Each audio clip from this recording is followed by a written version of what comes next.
Comment créer avec DALL-E 2 un logiciel d'intelligence artificielle?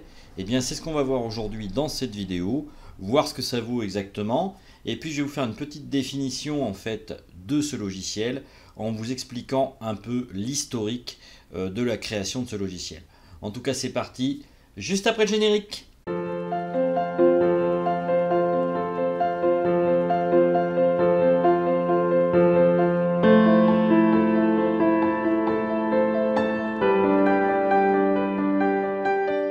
Bonjour et bienvenue sur cette chaîne. Alors aujourd'hui on va parler du logiciel d'intelligence artificielle qui s'appelle DALL-E 2 et avant bien entendu de commencer l'utilisation de ce logiciel et à vous faire un petit historique justement de la création de DALL-E 2, je vous invite à vous abonner à la chaîne si vous êtes intéressé par toutes les thématiques qui ont trait à la créativité et à la peinture en général.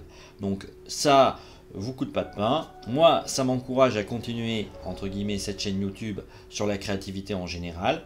Et si vous souhaitez, eh bien vous recevrez mes vidéos un peu chaque semaine. Généralement, j'essaye d'en sortir une par semaine. Alors, il est possible que le rythme ralentisse à certains moments, vu que, comme la plupart des gens, en tout cas qui me suivent, vous savez que j'ai eu un bébé il n'y a pas longtemps. Mais pour autant, je vais essayer en tout cas de tenir le rythme et de continuer ces vidéos. Donc aujourd'hui, on va parler donc de DALL-E 2, comme je vous ai dit, et on va faire un petit historique en fait de ce logiciel qui, au départ, en fait, était une création de deux PDG bien connus. Alors pour ça, j'ai été me renseigner sur un site justement qui parlait des origines de DALL-E 2. Et en fait, ce qu'il faut savoir, c'est que DALL-E 2 a été créé tout simplement par Elon Musk et Sam Altman qui était le patron d'Y Combinator. Alors Elon Musk, on sait, c'est le patron de Tesla et ils avaient créé donc en fait une société qui était à but non lucratif. C'est assez paradoxal d'ailleurs de voir que des gens qui sont des milliardaires créent une société à but non lucratif et ils l'avaient rendu open source sans doute justement pour pouvoir en fait perfectionner le logiciel avec les participations des gens autour d'eux, ce qui a permis de faire un des logiciels du moins réputés les plus performants en matière de création et d'intelligence artificielle. Donc on va voir tout de suite dans le détail ce que ça vaut. Je vous en avais déjà parlé précédemment dans d'autres vidéos, mais j'avais pas accès en fait à la version la plus performante du logiciel. J'avais utilisé des versions qui ont été un peu édulcorées et donc là on va utiliser la version la plus performante du logiciel qui est donc la version de DALL-E 2 et qui est donc là finalisée. Alors ce qu'il faut savoir, c'est que depuis malheureusement elle est devenue payante en 2019 et OpenAI donc est une société à but lucratif depuis. Bon, on verra bien ce que ça donnera par la suite, mais en tout cas il y a un système de crédit où vous pouvez créer en fait des peintures, enfin ou du moins des œuvres quelles qu'elles soient, mais par contre si vous voulez continuer à en créer d'autres, eh bien il faudra acheter des crédits qui sont sur le site. Alors je vous montre ça en pratique, hein, tout simplement. Donc on va montrer ça en pratique directement. Je vous mets mon écran. Donc là c'était le petit résumé justement que je vous ai fait de DALL-E 2 en allant sur Next Impact. J'avais trouvé un peu un historique de ce logiciel. Et puis je voulais aussi vous parler, avant de commencer l'utilisation, de cette citation de peinture qui me fait penser justement à DALL-E 2, c'est « Je ne peins pas ce que je vois, je peins ce que je pense ». Et je trouve que c'est très juste pour DALL-E 2, c'est qu'en fin de compte, vous allez écrire en fait ce que vous voulez créer, et DALL-E 2 va le transformer en fait en peinture. Donc en fin de compte, la démarche en tout cas de création est toujours là. Effectivement, c'est la pensée humaine qui est à l'origine de la création, mais c'est l'intelligence artificielle qui va créer le dessin ou la peinture en gros. Bon, moi perso, je ne suis pas non plus totalement fan de ça. Je pense que c'est une nouvelle manière de créer comme on a eu tant d'autres. On pourrait comparer un peu ça entre disons, les vocodeurs et puis les synthétiseurs et puis bien évidemment les instruments à l'ancienne. C'est une autre manière de créer tout simplement. Et on verra bien ce que ça deviendra par la suite, en espérant que ça ne devienne pas trop basé sur un côté purement mercantile. Mais bon, ça, malheureusement, on ne peut pas l'empêcher. Vous verrez donc quelques petites créations. Là, vous êtes sur le site de DALL-E 2, comme vous pouvez voir, avec quelques créations de DALL-E 2 qui apparaissent. Et on va aller sur mon interface à moi. Et pour commencer, eh bien, je vais tout simplement utiliser Google Traduction en français, anglais. Et j'ai mis donc une phrase, une peinture impressionniste d'un chat chevauchant un crapaud avec un casque du Moyen-Âge. Bon, c'est l'idée que je voulais faire. Je pourrais la faire en peinture moi-même, mais ça prendrait beaucoup plus de temps. Donc on va voir ce que va me sortir DALL-E 2 avec cette phrase que je vais mettre en anglais parce que n'oubliez pas que le site en question est en anglais. Donc j'y vais. Hop, je génère et on va bien voir ce que ça donne. Donc on attend.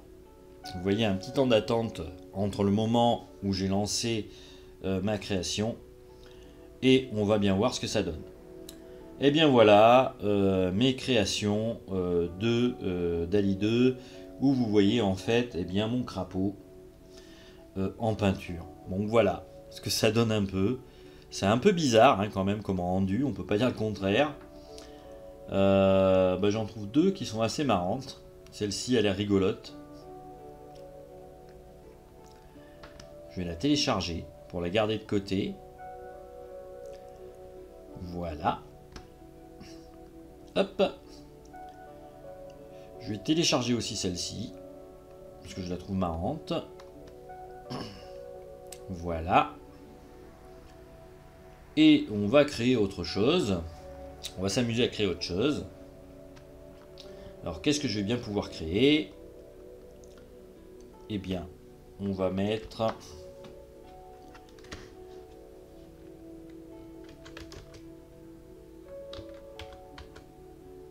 Qu'est-ce que je pourrais mettre? Un chimpanzé.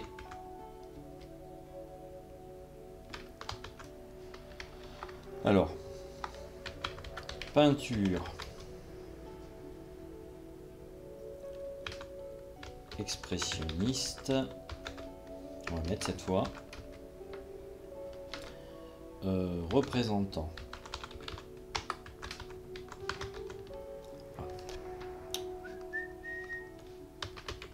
Un chimpanzé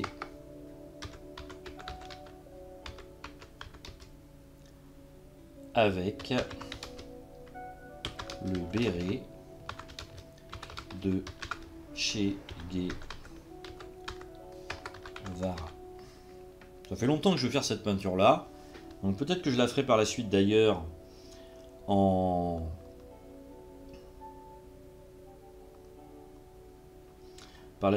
peinture réelle. Mais justement, j'ai envie de voir ce que ça donnera avec une intelligence artificielle. Donc on va bien voir ce que ça nous donne. Je fais donc un second essai. Voilà. Donc je reviens sur DALL-E 2. Hop.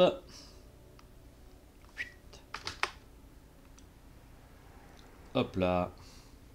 Et je génère. Et c'est parti encore une fois.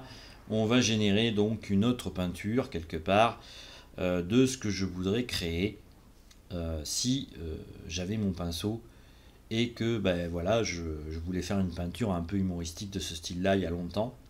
Donc on va voir ce que ça donnera et puis moi par la suite je m'amuserai à essayer de créer la même chose avec de la peinture. Et ben voilà, donc j'ai ma peinture de DALL-E 2 d'un chimpanzé en mode expressionniste.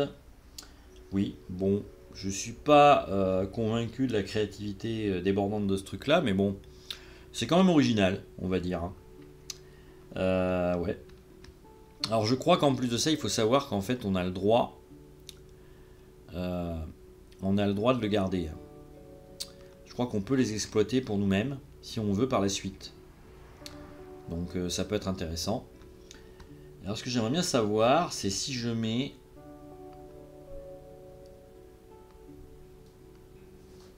impressionniste, je vais changer réaliste, realistic painting, je vais remettre la même chose et on va voir ce que ça donne.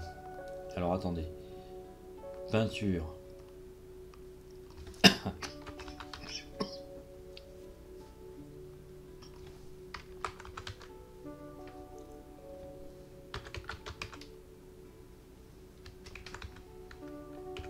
peinture réaliste représentant un chimpanzé avec le béret de Che Guevara et un cigare. Je rajoute cette fois. Hop.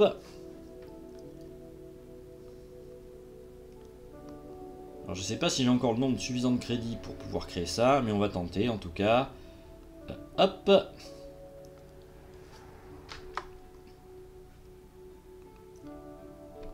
C'est parti. On s'amuse.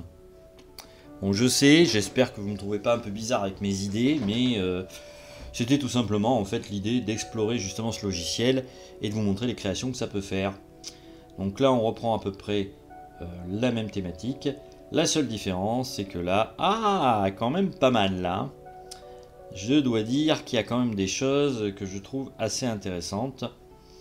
Bon, même si ça ressemble pas vraiment à ce que j'aurais voulu au départ, il y en a un qui me fait beaucoup rire, c'est celui-ci.